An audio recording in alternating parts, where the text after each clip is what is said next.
नमस्कार, आप देख रहे हैं इंडिया वॉइस और मैं हूं आपके साथ पुष्पेंद्र चौधरी। देवभूमि समाचार में आपका स्वागत है। बुलेटिन की शुरुआत करेंगे टिहरी गढ़वाल में आयोजित खेलकूद और सांस्कृतिक महोत्सव के समापन समारोह में मुख्यमंत्री धामी ने शिरकत की। कार्यक्रम में पहुंचने पर मातृशक्ति ने पारंपरिक तरीके से मुख्यमंत्री का भव्य स्वागत किया। इस अवसर पर सीएम धामी ने कहा कि उत्तराखंड की लोक संस्कृति का संरक्षण और संवर्धन राज्य सरकार की प्राथमिकता है। उन्होंने कहा कि लोक मेले और पारंपरिक योजनाओं के माध्यम से उत्तराखंड की समृद्ध सांस्कृतिक विरासत को देश दुनिया में नई पहचान मिल रही है। मुख्यमंत्री ने युवाओं को खेल और संस्कृति से जुड़ने का आह्वान किया कि थौलदार क्षेत्र के युवा भी इन अकादमियों से जुड़कर अपनी प्रतिभा को निखारें और प्रदेश व देश का नाम रोशन करने में अपना योगदान दें। भाइयों बहनों, मैं भली भांति जानता हूं कि इस क्षेत्र के लोगों ने हमारे राज्य के विकास और देवभूमि के वैभव को पुनः स्थापित करने के लिए बहुत बड़ा त्याग किया है। इसलिए मैं आप सभी को आश्वस्त करता हूं कि थौलदार क्षेत्र के सर्वांगीण विकास, यहाँ की सांस्कृतिक धरोहरों के संरक्षण और संवर्धन के लिए हमारी सरकार पूरी तरह से प्रतिबद्ध होकर काम करेगी।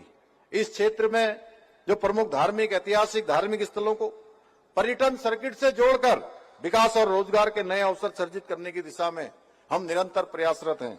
हमारी सरकार द्वारा नई टिहरी एवं उसके आसपास के क्षेत्रों के समग्र विकास को सुनिश्चित करने के लिए विभिन्न परियोजनाओं पर काम किया जा रहा है। हम लगभग 1300 करोड़ की लागत से टिहरी झील एवं आसपास के क्षेत्रों में विशेष पर्यटक क्षेत्र विकसित करने की दिशा में काम कर रहे हैं। इसके साथ ही टिहरी झील में एडवेंचर एक्टिविटीज को प्रोत्साहित कर स्थानीय लोगों के लिए रोजगार के अवसर बढ़ाने के उद्देश्य से झील के चारों ओर रिंग रोड का निर्माण भी किया जा रहा है। हम टिहरी झील को विश्व के मानचित्र पर लाने के उद्देश्य से यहाँ पर कैकिंग, कनोइंग, पैराग्लाइडिंग जैसी खेलों की बड़ी बड़ी प्रतियोगिताएं आयोजित कर रहे हैं। आप सबको देखा होगा, राष्ट्रीय खेलों के भी आयोजन हुए, स्पोर्ट्स की गतिविधियां भी हुई। अभी नवंबर माह में ही वहां पर एक बड़े राष्ट्रीय स्तर की खेल प्रतियोगिता आयोजित हुई थी। इतना ही नहीं, अर्थव्यवस्थी राष्ट्रीय खेलों में भी कई आयोजन टिहरी झील में किए गए। हमने टिहरी में के तिवाड़ गांव को पर्यटन ग्राम घोषित करके उसे एक पर्यटन डेस्टिनेशन के रूप में विकसित करने का भी काम किया है। और मुझे खुशी है कि अभी 2 दिन पहले एक टीवी चैनल के बड़े मशहूर पत्रकार थे, तो मैंने उनसे पूछा कि आप कहां से आ रहे हैं, तो उन्होंने मुझे कहा कि मैं टिहरी के तिवाड़ गांव में रात में रुक के आ रहा हूं, वहां पर होम स्टे के क्षेत्र में इतना अच्छा काम किया जा रहा है। तो ऐसे इस प्रकार से ये क्षेत्र हमारे आज पर्यटन के रूप में उभर कर सामने आ रहे हैं। भाइयों बहनों, एक जनपद 2 उत्पाद योजना हो, हाउस ऑफ हिमालय ब्रांड हो, जिसमें हमारी बहनों के द्वारा जिनका पहला स्टॉल लगा हुआ है, वहां पर मैंने उनके स्टॉल में जाकर सारे देखे। यहाँ की राजमा भी था, दाल भी थी, और प्रकार के हमारे कई प्रकार के झंगोरा भी था, लेकिन मुझे लाल चावल नहीं दिखाई दिए उसमें। तो मैंने उनसे पूछा भी कि लाल चावल क्यों नहीं लगाया आपने, तो मुझे लगता है कि कहीं नीचे दबा होगा, ऐसा नहीं कि नहीं था उसमें। लेकिन आज हमारे इन उत्पादों की मांग पूरे देश और दुनिया के अंदर बढ़ रही है, और इसके माध्यम से आज हमारी स्वयं सहायता समूह, हमारे स्थानीय उत्पाद, हमारे ये जो मोटा अनाज जिसको बोलते थे, उसकी मांग आज पूरे दुनिया के अंदर बढ़ रही है। होम स्टे योजना आज हमारे लिए एक बहुत बड़ा समृद्धि का कारण बनने वाली है। लखपति दीदी योजना, स्टेट मिलेट मिशन, सौर स्वरोजगार योजना, हमारे तोमर जी यहाँ बैठे हैं, इन्होंने बिजली का बड़ा शानदार काम किया है। मैं खुद उनके उस प्रोजेक्ट को वहां देखने गया था।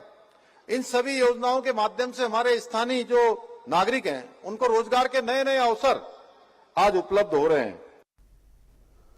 सीएम धामी ने एक बार फिर अंकिता भंडारी हत्याकांड में सीबीआई जांच की सिफारिश करने के बाद हो रही राजनीति पर विपक्ष पर जमकर निशाना साधा। सीएम धामी ने कहा कि कुछ लोग अंकिता के नाम पर भी राजनीति करने से पीछे नहीं हटे। एक संवेदनशील और पीड़ादायक विषय को जानबूझकर राजनीतिक रंग देकर जनता को गुमराह करने का प्रयास किया गया। यह न केवल दुर्भाग्यपूर्ण है बल्कि निंदनीय भी है। सीएम धामी ने कहा कि हमारी सरकार पहले दिन से अंकिता के परिवार के साथ मजबूती से खड़ी है और न्याय दिलाने के लिए हर आवश्यक कदम उठाती रही है। ये बहनों, कुछ लोगों ने, आपने देखा, हमारी बेटी, हमारी बहन अंकिता भंडारी के नाम पर भी ये राजनीति करने से नहीं चूके। यह अत्यंत दुर्भाग्यपूर्ण है भाइयों बहनों, जिनकी जमीन गायब हो चुकी है, पैरों के नीचे जमीन नहीं है, लेकिन ऐसे भावनात्मक मुद्दों को आगे लाकर लोगों को बरगलाने का काम किया, लोगों को आपस में बांटने का काम किया। लेकिन मैं स्पष्ट कहना चाहता हूं, हमारी सरकार शुरू से अंकिता भंडारी के परिवार के साथ खड़ी थी, खड़ी है और खड़ी रहेगी। हमने तत्काल पहले दिन से, जैसे ही हमको पता चला, एसआईटी का हमने गठन किया। एसआईटी के एक महिला आईपीएस के लीडरशिप में एसआईटी बनाई और आज वो महिला अधिकारी हमारी आज भारत सरकार में सीबीआई में ही काम कर रही है, पी रेणुका देवी। और उन्होंने बड़ी रिपोर्ट, लगभग 2-2.5 साल काम करने के बाद, सारे एक एक व्यक्ति से पूछताछ करने के बाद उन्होंने रिपोर्ट न्यायालय में लगाई गई और उस रिपोर्ट के आधार पर जो एसआईटी ने जांच करी, एसआईटी ने पूरी दस्तावेज जुटाए, उसके आधार पर तीनों आरोपियों को उम्र कैद की सजा सुनाई गई। भाइयों बहनों,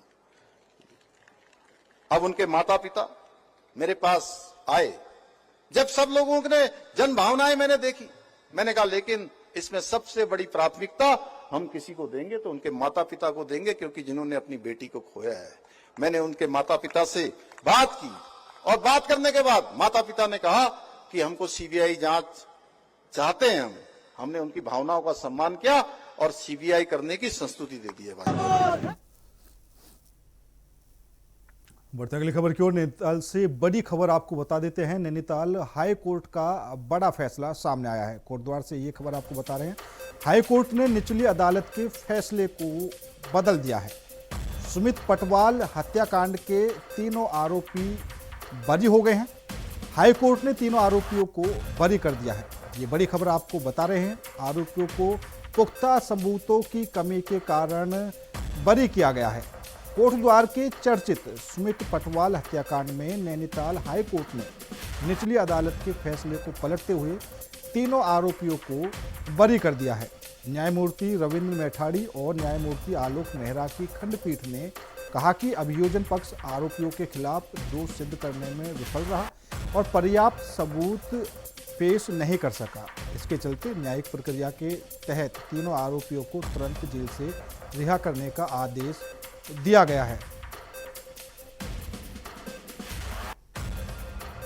इसी खबर पर ज्यादा जानकारी के लिए हमारी संवाददाता अंजना गोयल हमारे साथ जुड़ चुकी हैं। अंजना, बहुत चर्चित सुमित पटवाल हत्याकांड में तीनों आरोपियों को बरी किया गया है, क्या कुछ ताजा अपडेट सामने आ रही है?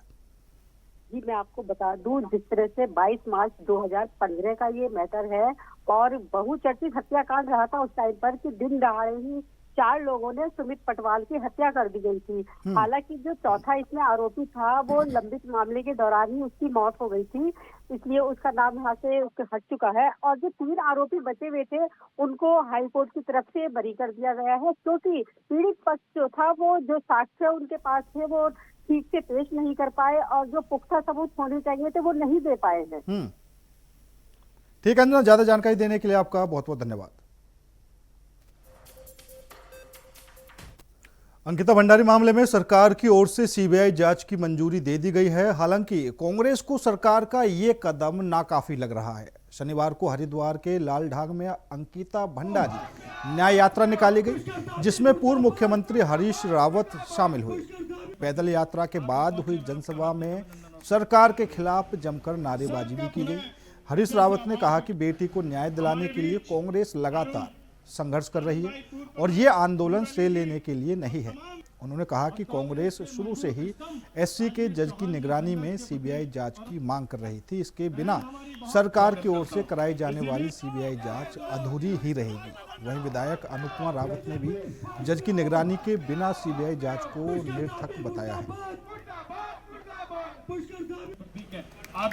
में कोई सही का सवाल ही नहीं बेटा, बेटी के मामले में कहीं सही का कोई सवाल नहीं है। इसमें तो केवल संघर्ष है। हमारी मांग शुरू से ही थी, प्रारंभ से ही कांग्रेस ये कहती रही है कि जब तक सुप्रीम कोर्ट के जज की देखरेख में ये जांच नहीं होगी तो ये जांच हमेशा अधूरी रहेगी और अंकिता को कभी न्याय नहीं मिल पाएगा। हमने हमारी बहन अंकिता के लिए पूरे प्रदेश भर में और एक तरीके से देखा जाए पूरा देश इसमें एकजुट हुआ इस अन्याय के विरुद्ध। तो उसमें अपार जो जनमत था, जो डिमांड थी, तो सरकार को, राज्य सरकार को कहीं ना कहीं झुकना पड़ा और उन्हें सीबीआई की संस्तुति उस दबाव के कारण दी, लेकिन वो नाकाफ़ी है। जब तक हमारी शुरू से ये मांग रही है और अंकिता के परिवार की भी ये मांग रही है कि सुप्रीम कोर्ट के माननीय न्यायालय की निगरानी में ये जांच हो, तभी ये जांच जो होगी सार्थक हो सकती है। क्योंकि लगातार जब से ये बहन के साथ जो गलत कार्य किया गया, उसकी निर्मम हत्या की गई, हमने सदन में ये बात रखी, स्वयं ये वहाँ की प्रोसीडिंग में है कि साफ तौर पे सरकार ने ये कहा कि वो वीआईपी जो है वो एक कमरा था और जारी है। जब तक हमारी बहन को न्याय नहीं मिल जाता, ऐसी बहनों को न्याय नहीं मिल जाता, ये संघर्ष जारी रहेगा। ये बहन की अस्मिता का सवाल है, हमारे राज्य के गौरव का सवाल। फिलहाल रुकेंगे छोटे से ब्रेक के लिए। ब्रेक के बाद खबरों का सिलसिला लगातार जारी है। ब्रेक के बाद एक बार फिर आप सभी का स्वागत है। बढ़ते हैं अगली खबर की ओर। प्रदेश कांग्रेस मुख्यालय देहरादून में कांग्रेस प्रदेश अध्यक्ष गणेश गोदियाल ने अंकिता भंडारी मामले पर सरकार द्वारा सीबीआई जांच की सिफारिश दिए जाने के बाद पत्रकार वार्ता की। गोदियाल ने कहा कि अंकिता भंडारी जांच की मांग को लेकर पूरी मातृशक्ति सामाजिक संगठनों, आम जनता के साथ कांग्रेस ने लगातार मांग उठाई थी, लेकिन सरकार ने पहले दिन से जांच को दबाने का प्रयास किया। गोदियाल ने कहा कि जांच दबाने में मुख्यमंत्री धामी का बहुत बड़ा योगदान रहा और जांच को भटकाने का प्रयास आज भी लगातार जारी है। कांग्रेस अध्यक्ष ने कहा कि सरकार जांच के बिंदुओं को लिमिटेड करके जांच को प्रभावित करना चाहती है। मैं तो ये समझ रहा हूं कि उनके बयानों पर रिएक्ट करना अपने आप में सीबीआई जांच के आदेश समग्र नहीं है। सीबीआई जांच के आदेश हाइपोथेटिकल। बीजेपी ने प्रदेश भर में मनरेगा का नाम बदले जाने और वीबीजी रामजी से जुड़ी योजनाओं को लेकर जन जागरण अभियान की शुरुआत कर दी है। इस अभियान में बीजेपी प्रदेश अध्यक्ष महेंद्र भट्ट ने प्रदेश कार्यालय से कार्यकर्ताओं को संबोधित करते हुए कहा कि केंद्र सरकार ने रोजगार और विकास को लेकर लगातार गंभीरता से काम किया है और इस योजना के माध्यम से आम जनता को इसका सीधा लाभ मिलेगा। अभियान के तहत आज बीजेपी की ओर से कार्यशाला का आयोजन भी किया गया, जिसमें पार्टी के कार्यकर्ताओं और पदाधिकारियों को यह जानकारी दी जा रही है कि योजना को जन जन तक किस प्रकार पहुंचाना है और लोगों का विश्वास कैसे मजबूत करना है। कार्यशाला बीबीजी राम जी को विषय को लेकर है और ये कार्यशाला आज प्रदेश स्तर की है। उसके बाद हर जिला स्तर पर हमारी कार्यशालाएं होंगी और कृषि क्षेत्र में, श्रमिक क्षेत्र में इससे कितने लाभ होने वाले हैं, उन सब विषयों को हम जन जन तक पहुँचाने वाले हैं, हर कृषक तक पहुँचाने वाले हैं। इस योजना से उत्तराखंड राज्य को बड़ी राहत भी है। 90-10 का रेशो है, उसके आधार पर धनराशि कामगारों को पहुंचेगी और जो भ्रष्टाचार होता था उस भ्रष्टाचार पर अंकुश लगाने के लिए भी अधिनियम में बहुत प्रावधान किए गए हैं। आज हमारी वो कार्यशाला, उस कार्यशाला में सभी हमने हर जिले के अंदर टोली बनाई हुई है, वो टोली के लोग यहाँ उपस्थित हैं। खबर हल्द्वानी से है, जहां अंकिता हत्याकांड मामले में मुख्यमंत्री द्वारा सीबीआई जांच की सिफारिश किए जाने के बाद प्रांतीय उद्योग व्यापार मंडल ने 11 जनवरी को प्रस्तावित उत्तराखंड प्रदेश बंद का फैसला वापस ले लिया है। व्यापार मंडल ने स्पष्ट किया कि सीबीआई जांच की सिफारिश के बाद प्रदेश बंद का कोई मतलब नहीं रह जाता। प्रांतीय उद्योग व्यापार मंडल की प्रदेश भर में 383 इकाइयां हैं, जो बड़े प्रदेश स्तरीय आंदोलन और बंद में अहम भूमिका निभाती है। अंकिता हत्याकांड को लेकर कई संगठनों ने 11 जनवरी को बंद की अपील की थी, लेकिन अब सीबीआई जांच की सिफारिश के चलते बंद वापस ले लिया गया है। आज हम उत्तराखंड की जो पावन धरा है उसमें नारी सम्मान को लेके जिस प्रकार की बातें विगत में चल रही थी और जो अंकिता हत्याकांड जो विगत में हुआ था 2022 में, उसको लेके पूरा प्रदेश आक्रोशित था और ये दोबारा अभी कुछ समय पहले कोई ऐसे क्लू वगैरह कुछ मिले थे शायद कि उन्होंने कोई वीआईपी के नाम वाम वाली बात आ रही थी। इस संदर्भ में हमारी कई संगठनों, सामाजिक संगठनों का विशेष रूप से मैं जिक्र करूंगा कि कई सामाजिक संगठनों ने हमारी इकाइयों पर दबाव डालना शुरू किया था और हमारी विभिन्न इकाइयों का लगातार फोन आ रहे थे। उत्तरकाशी क्षेत्र से भी आ रहे थे, इधर रुद्रप्रयाग क्षेत्र से भी हमारे पास कई फोन आए हैं। उनका कहना था कि भाई इस जो इनने 11 तारीख की बंद की कॉल दी है, इसमें हम लोगों का क्या वर्जन रहेगा।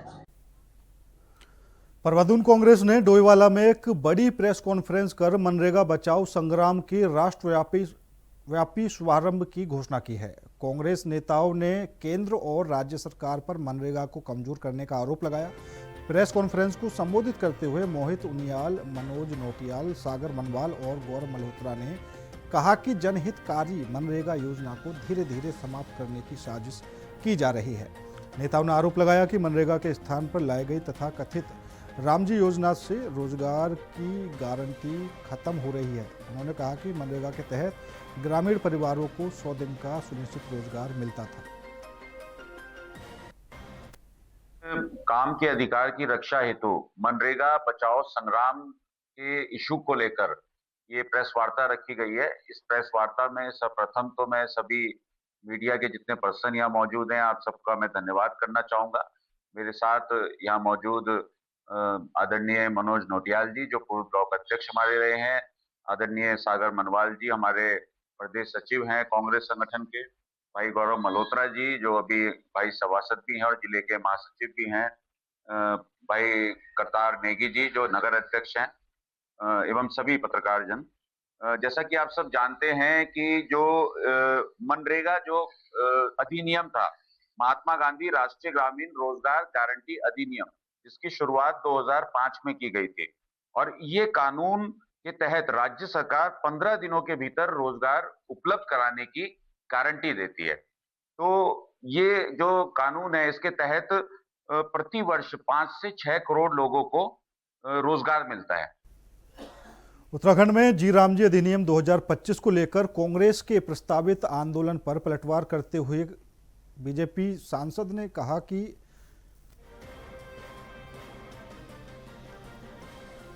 नैनीताल लोकसभा सीट से सांसद अजय भट्ट ने कहा कि कांग्रेस को हमेशा भगवान के नाम से परेशानी रही है।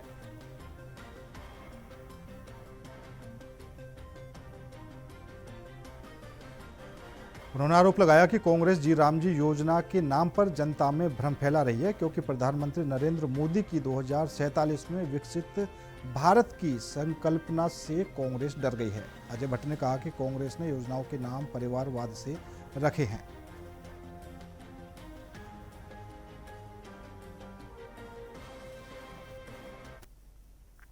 हरिद्वार में यूथ कांग्रेस कार्यकर्ताओं को शहर विधायक मदन कौशिक के आवास का घेराव करने से पहले ही पुलिस ने हिरासत में ले लिया।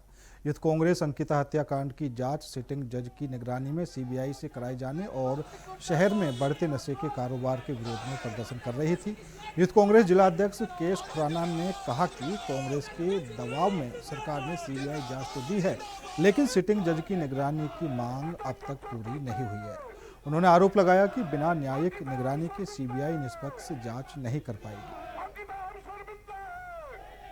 नशे में लग गया और ये प्रदर्शन जब तक चलते रहेंगे, जब तक मदन कौशिक की स्मैक बिकवाना और ये अवैध शराब, जो नकली शराब बिक रही है हरिद्वार में, हर घर की औरतें परेशान है, बूढ़ी परेशान है, उनके बच्चे स्मैक और नशे में जा रहे हैं। नशा मुक्ति यहाँ पे जी कल सीबीआई जांच तो दे दी, पर वो सीबीआई जांच भी कांग्रेस पार्टी के संघर्ष की वजह से हुई है और वो सीबीआई जांच में अंडर सुप्रीम कोर्ट के रिटायर्ड जज के लिए उसके अंडर होने थी, पर वो जज गए हैं। ये तो सीबीआई जांच तो तोते ही तरह कठपुतली है। जो ये आपको पता है 1 साल हो गया एक बंदिशा हत्याकांड ऐसे ही हुआ था और वहां पे कोई सीबीआई जांच पे काम नहीं हुआ। यहाँ पे भी ऐसे ही दबा दिया जाएगा। 2027 में विधेयक। फिलहाल मेरे साथ इस बुलेटिन में इतना ही। बाकी देश और दुनिया की तमाम खबरों के लिए देखते रहिए इंडिया वॉइस।